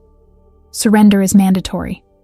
Dante stood, pulling Sienna up with him, keeping her hand locked in his.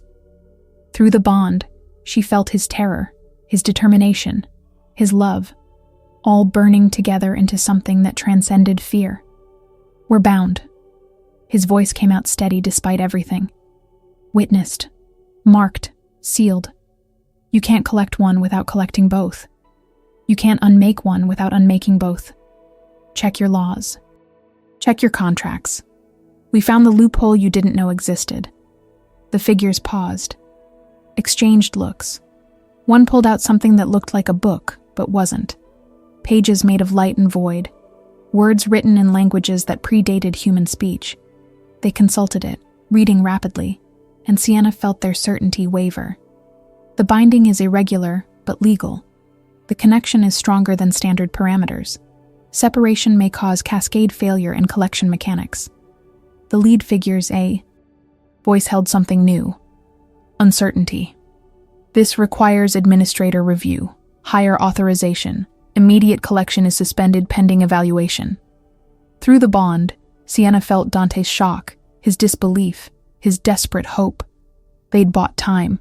Not freedom, not salvation, but time. The evaluation took 3 days. 3 days of existing in suspended animation. Collectors stationed outside her apartment, watching, waiting, ensuring neither of them fled, while the syndicate's administrators reviewed their case.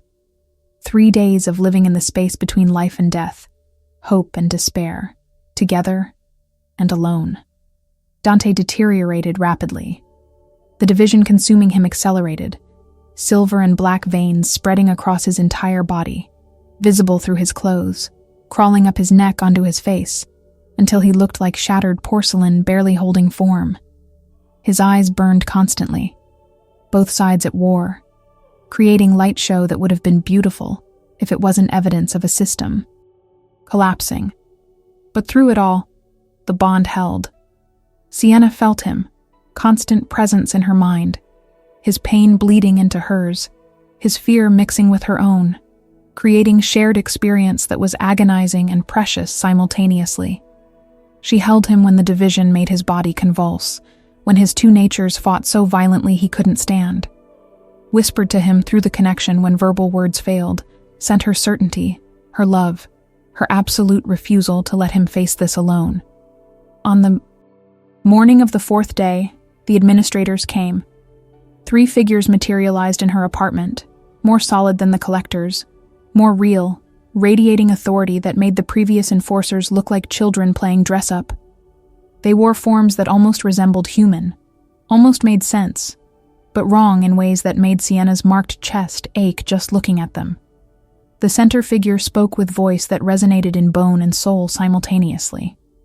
We have reviewed your binding, consulted, precedent, analyzed the connection.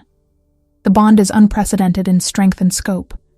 You have created something new, something our laws did not anticipate.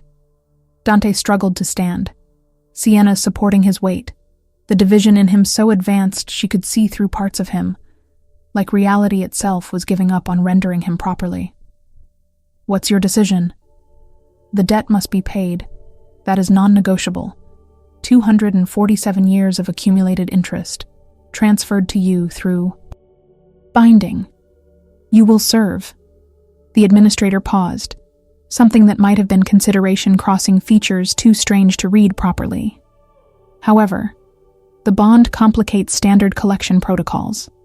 Separating you causes cascade failure. We attempted simulation.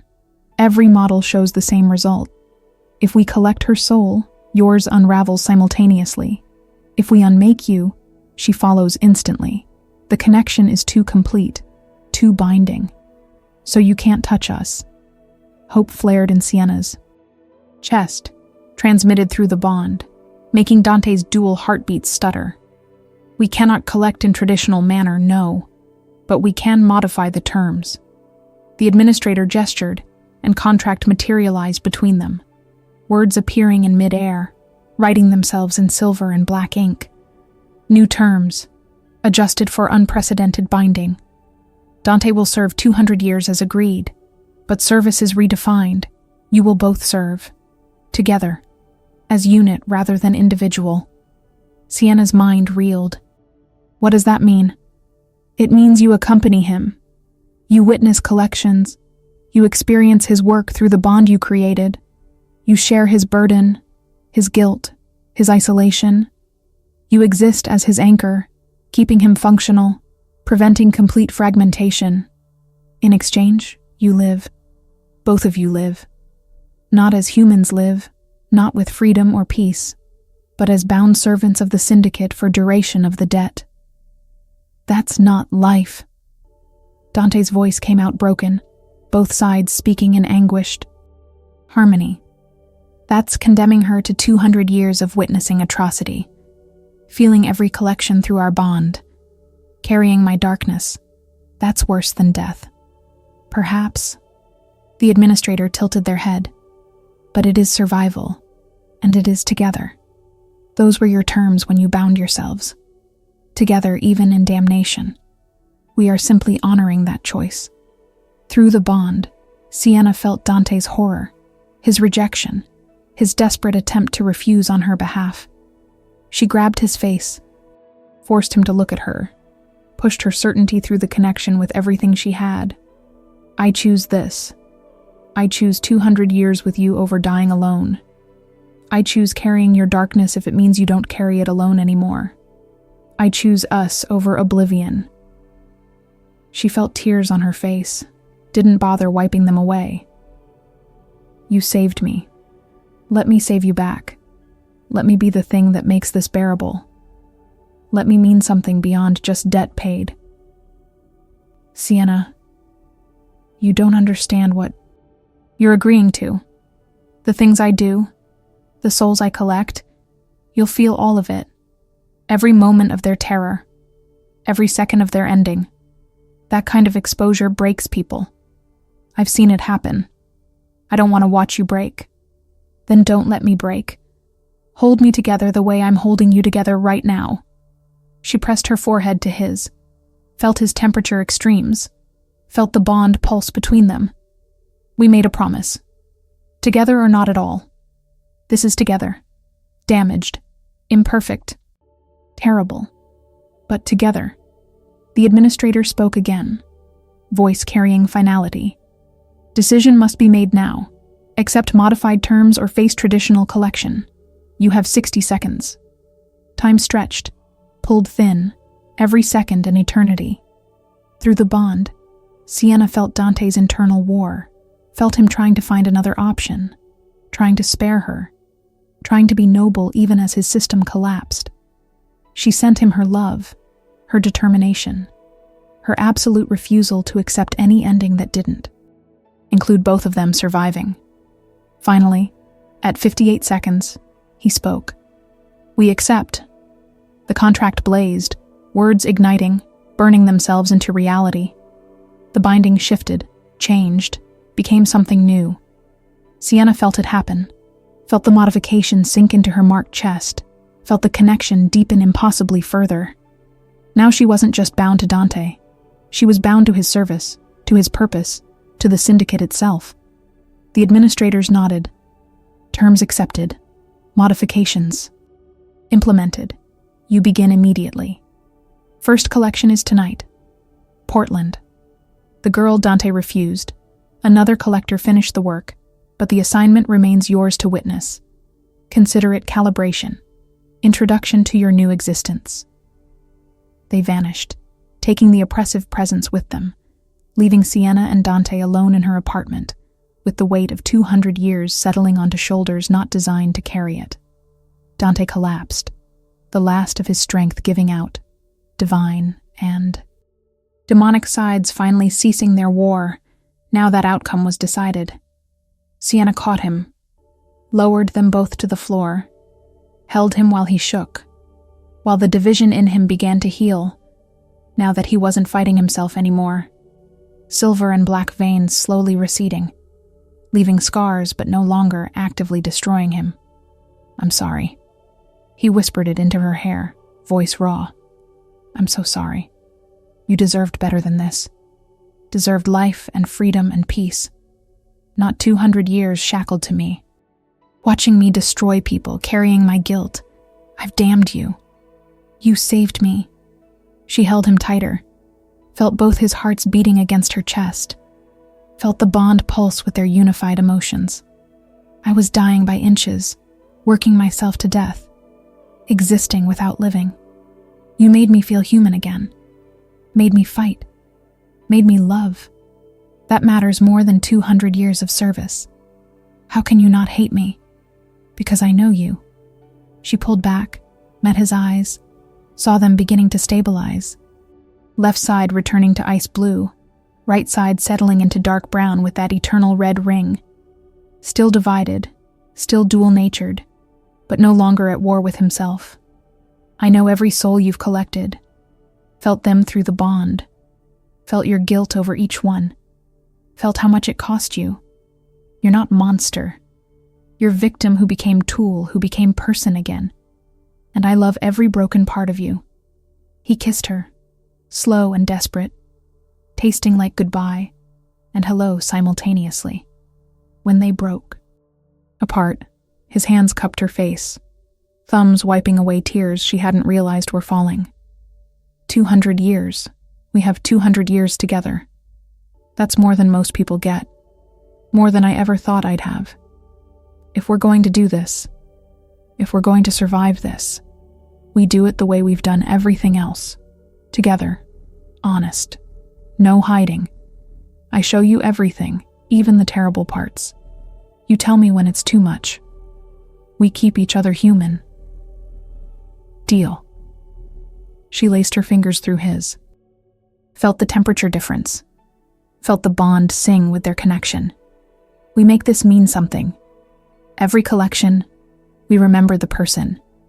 We carry them. We make sure they're not just erased. That's how we survive with our souls intact. We become the thing that remembers. Outside, the sun was setting again, painting the sky in shades of ending and beginning. They had hours before the first collection, before their new existence officially began. They spent them tangled together on her mattress, not talking, just existing in shared space, feeling each other through the bond, preparing for 200 years of impossible service. When night fell completely, Dante stood, pulled Sienna up with him, straightened his suit that had somehow repaired itself, division still visible, but no longer consuming him.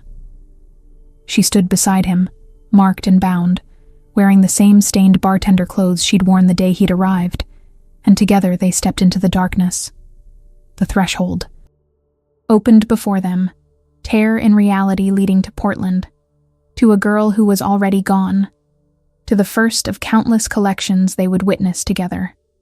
Dante hesitated at the edge, looked down at Sienna with expression that held everything they were, everything they'd become, everything they would endure. Last chance to run. I could break the bond, destroy myself, free you. Don't. She squeezed his hand, felt the bond pulse, felt their unified certainty. Don't you dare. We're bound. We're together. 200 years. We'll survive it. Together.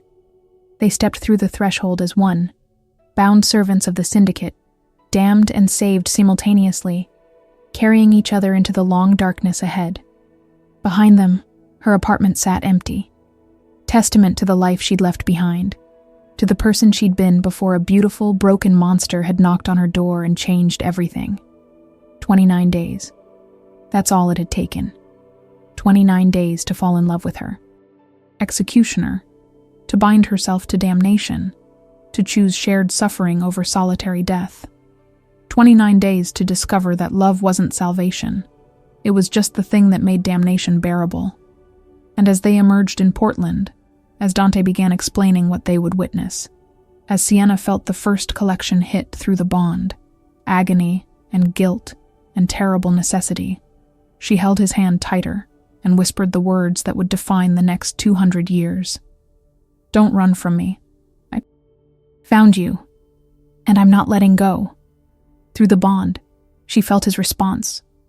Not words, just emotion. Love and gratitude and desperate hope that somehow, impossibly, they would survive this together. That 200 years from now, when the debt was paid, they would emerge still bound, still connected, still human enough to remember what it meant to choose love over oblivion. It wasn't a happy ending. It wasn't salvation. It was just survival. bought with binding and blood and the terrible. Courage of two impossible people who refused to face darkness alone. But it was theirs. And for now, that was enough. Sometimes love isn't the thing that saves us. Sometimes it's just the thing that makes damnation worth surviving.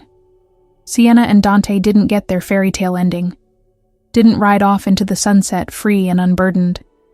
They got 200 years of shared suffering, of witnessing horrors, of carrying guilt that wasn't entirely theirs. But they got it together, and in a universe built on isolation and erasure, on debts that destroy families across centuries, on systems designed to break people into compliance, choosing connection over oblivion became its own form of rebellion. They found each other in the space between heartbeats, in the countdown to death, and refused to let go even when letting go would have been easier. That's not weakness. That's the most human thing possible. What would you have done? If you had 30 days and a choice between dying alone or binding yourself to 200 years of darkness with someone who made you feel alive for the first time, which would you choose? If you could save someone by damning yourself, would you? If love meant surviving together in hell instead of dying separately in peace, would that be enough? These aren't easy questions. There are no right answers, but maybe that's the point. Maybe the courage isn't in finding the perfect solution. Maybe it's in choosing connection despite the cost, in holding someone's hand through the darkness, in refusing to let the universe erase you without a fight. If this story made you feel something, if it made you question what you'd sacrifice for love, if it reminded you that even in impossible circumstances people find ways to matter to each other, then it did what it was meant to do. Share it with someone who needs to remember that connection is worth fighting for. Leave a like if you believe love is more than just the easy moments. Subscribe if you want. More stories that don't shy away from the truth that sometimes surviving is harder than dying, but infinitely more meaningful when you don't have to do it alone. Thank you for witnessing Sienna and Dante's story. May you never face their choice. But if you do, may you have the courage to choose connection over oblivion.